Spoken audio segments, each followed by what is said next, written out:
Thatcher Taylor, ProPath Financial. Let's talk about non-qualified deferred compensation. So if you can see my screen, here are the big takeaways. Contributions to a non-qualified deferred compensation plan are still pre-tax, so it reduces your taxable income in that year, and you can contribute a lot more than a 401k. But to be able to do that, it's for high-level employees only. It's not for everybody. Future distributions will be fully taxable still as ordinary income essentially, and contributions held by the company are available to creditors. So there's not a lot of protection with a non-qualified deferred compensation plan. Those are the big takeaways. If we work into the next slide, I've created a comparison. The best way to really understand how the non-qualified deferred compensation works is comparing it to the 401k. So the first couple things, every bullet point is equal to the comparative feature. So for example, the first one, a 401k is IRS tax qualified.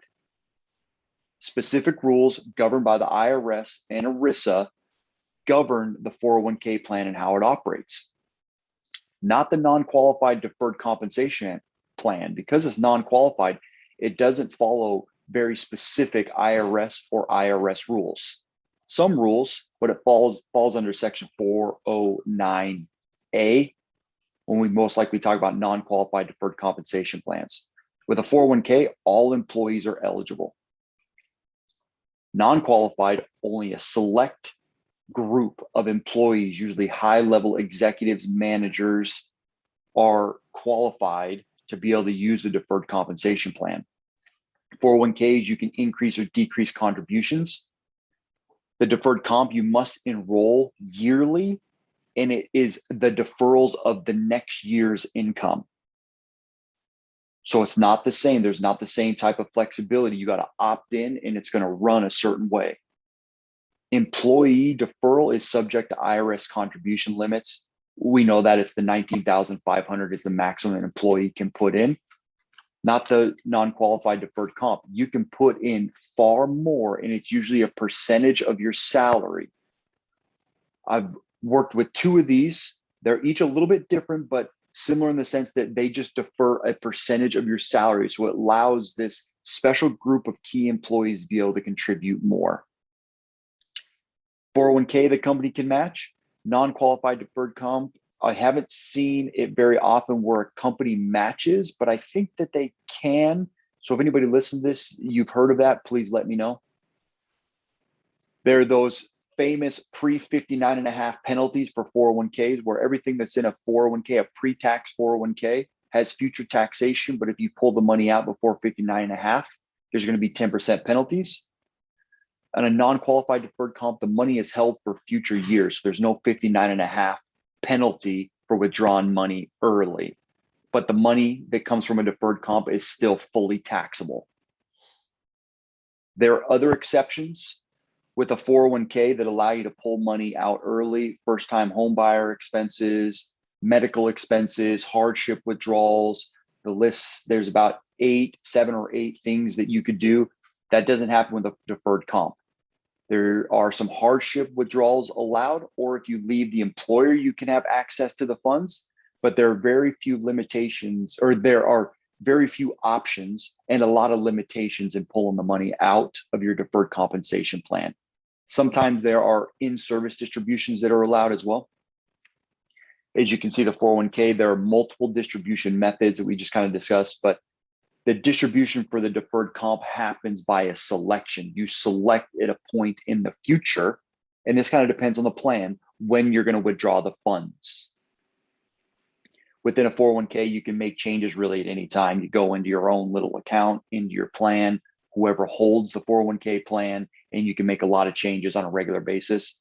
In a deferred comp, the changes are very limited. There's usually an opt-in period. It's almost more similar to your medical plans that you have through your employer, where you got to opt in, got to make a bunch of selections. And then throughout the year, there's very few options of being able to change within the deferred comp. Loans are available to 401ks. A lot of people use this, especially right now. People buying houses, they like to take loans with the 401ks. Non-deferred comps, no loans available. So one big restriction. 401ks, when you leave, you can roll the money into IRAs and other plans to continue the tax deferral. You can roll the money into an IRA or another plan so you don't have to pay any taxes on it. Not on a deferred comp, a non-qualified deferred comp, I should say. Rollovers are not permitted.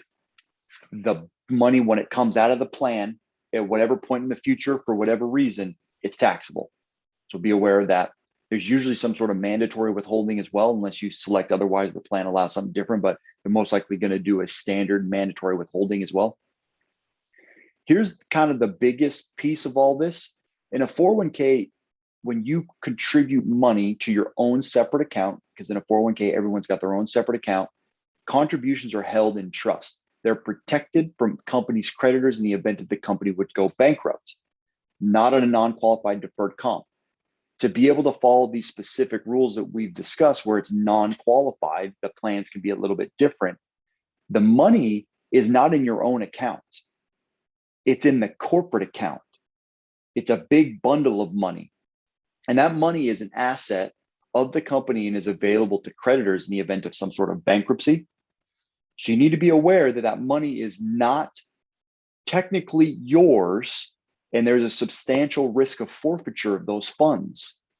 That's what allows you to be able to put in more, still get some tax deferral, play by a different set of rules.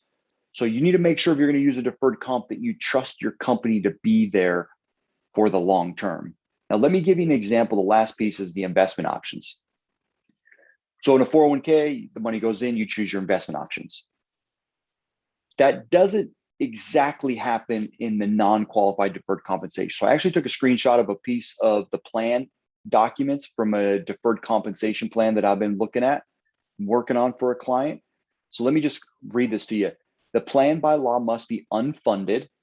So each investment option is a notional investment.